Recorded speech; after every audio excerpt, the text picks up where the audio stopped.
बात एक ऐसे शहर की, देहरादून की, जिसे अब तक शांति और पढ़ाई के लिए जाना जाता था। आज वही शहर नस्लीय नफरत की एक खौफनाक तस्वीर बन चुका है। उत्तराखंड की शांत वादियां एक नस्लीय विवाद की आग में झुलस रही हैं। 24 साल का एमबीए का छात्र, त्रिपुरा का बेटा एंजेल चकमा और उसके छोटे भाई से कहा जाता है चाइनीज मोमो, लेकिन अपने छोटे भाई पर की गई नस्लीय गालियों को लेकर उसको विरोध करना भारी पड़ गया, उसकी जान पर भारी पड़ गया। 17 दिन तक अस्पताल में जिंदगी और मौत से वो लड़ता रहा और आखिरकार नफरत जीत गई, मानवता हार गई। आज सवाल सिर्फ एक हत्या का नहीं, सवाल उस सोच का है जो इंसान को उसकी शक्ल, उसकी पहचान और उसके इलाके के नाम पर बांट देती है। एंजेल चकमा की मौत ने पूरे पूर्वोत्तर को झकझोर दिया है। देश भर में गुस्सा है, सवाल है, इंसाफ की मांग की। रिपोर्ट।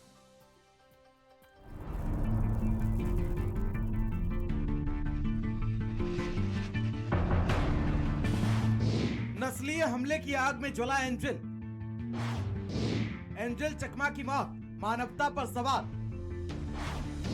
पूर्वोत्तर के छात्रों में आक्रोश, किसकी भड़काऊ सोच। देहरादून, एक नाम जो अब दर्द और नफरत की गूंज बन गया है। 24 साल के एमबीए छात्र एंजेल चकमा की हत्या ने पूरे देश को झकझोर दिया। नस्लीय गालियों और भड़काऊ सोच का खामियाजा एक मासूम की जान पर भारी पड़ा। 24 साल का एंजेल चकमा, एमबीए का छात्र, त्रिपुरा का युवा, बस एक सब्जी लेने के लिए बाजार गया था, लेकिन नस्लीय गालियों का विरोध करना उसकी जान पर भारी पड़ गया। एंजेल का गुनाह केवल इतना था, अपने छोटे भाई पर नस्लीय टिप्पणी का विरोध करना, और इसी के चलते उसे बेरहमी से मारा गया। एंजेल और उसके छोटे भाई माइकल पर हमला हुआ। चाकू से घायल एंजेल को अस्पताल में भर्ती कराया गया। 17 दिनों बाद 26 दिसंबर को मौत हुई। एंजेल के पिता तरुण चकमा ने पुलिस पर गंभीर आरोप लगाए। पिता ने रुंधे गले से कहा, पुलिस की समय पर मदद नहीं मिली। मेरा बेटा बचाया जा सकता था, लेकिन नहीं बचा। तो मेरा लड़का के बारे में थोड़ा बहुत बात करना चाहूँगा कि मेरा बच्चा देहरादून में अपना भविष्य बनाने के लिए देहरादून में पढ़ने के लिए भेजा था। एक एमबीए कर रहा था फाइनल ईयर, एक ग्रेजुएशन कर रहा था उत्तराखंड यूनिवर्सिटी में। तो वहाँ में पढ़ने के लिए जो किया बच्चे ने, वहाँ में अचानक उधर का लोकल लोग ने बच्चे ने हमारे बच्चे को हमला कर दिया। हमला करके हॉस्पिटल में भर्ती हुआ, बेरहमी से मारा लगा। तो हॉस्पिटल से बहुत इलाज किया। इलाज करते करते हमने 16-17 दिन हमने बहुत इलाज करके कोशिश किया, लेकिन बच्चे को बचा नहीं पाया। सर, मैं सरकार से विनती करता हूँ कि हमारा साथ जो घटना हुआ और किसी बच्चे का साथ ना हो, मेरा विनती है। तो वहीं इस पूरे मामले पर सियासत अब बहुत तेज हो गई। बढ़ते आक्रोश के बीच उत्तराखंड के सीएम पुष्कर सिंह धामी ने पीड़ित परिजनों से बातचीत की और न्याय का भरोसा दिलाया। एंजेल की हत्या ने पूर्वोत्तर के छात्रों और संगठनों में आक्रोश पैदा कर दिया है। देश भर में न्याय की मांग जोर पकड़ रही है।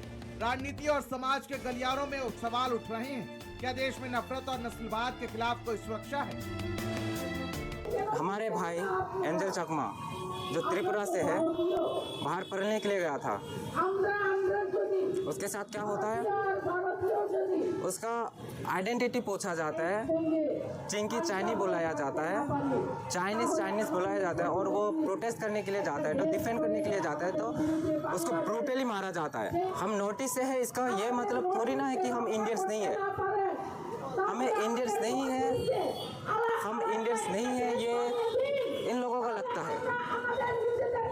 और इसको प्रूफ करने के लिए हमें हमेशा रैली निकालना पड़ता है। एक तरफ जहां लोगों के अंदर आक्रोश है, तो वहीं दूसरी तरफ अब इस पर सियासत भी शुरू हो गई। राहुल गांधी ने इस पर पोस्ट किया और सवाल उठाए। राहुल गांधी ने लिखा,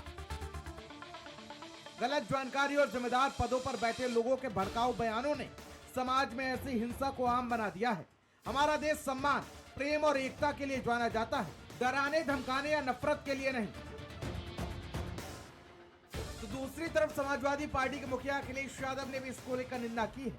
उन्होंने भी एक्स पर पोस्ट किया और लिखा, देहरादून में त्रिपुरा के एक छात्र की हत्या नफरती लोगों की बेहद घृणित मानसिकता का दुष्परिणाम है। विघटनकारी सोच रोज किसी न किसी की जान ले रही है और सरकारी अभयदान प्राप्त ये लोग खूब फल फूल रहे हैं। मामले में अब तक 5 आरोपी पकड़े गए हैं, लेकिन एंजल पर हमला करने वाला मुख्य आरोपी नेपाल भाग गया है। राजधानी देहरादून में एंजल चकमा मर्डर केस लगातार तूल पकड़ रहा है। देहरादून से लेकर नॉर्थ ईस्ट तक त्रिपुरा, जहां का एंजल चकमा निवासी था, वहां तक विरोध प्रदर्शन हो रहे हैं। राजधानी देहरादून में नॉर्थ ईस्ट के छात्रों ने देर रात को कैंडल मार्च निकालकर परिजनों को न्याय दिलाने की यहां पर मांग की है। तो वहीं राजधानी देहरादून के कलेक्ट्रेट कार्यालय में अखिल भारतीय विद्यार्थी परिषद से जुड़े छात्रों ने विरोध प्रदर्शन किया और परिजनों को राहत देने की मांग की है। देहरादून से उठी आवाज, एंजल चकमा की हत्या की गूंज। 17 दिन की जंग के बाद भी न्याय की मांग शांत नहीं। देश भर में विरोध और आक्रोश। ये केवल एक मौत नहीं, ये चेतावनी है। नस्लवाद और भेदभाव के खिलाफ खड़े होना अब हमारी जिम्मेदारी है। स्पेशल डेस्क, भारत समाचार।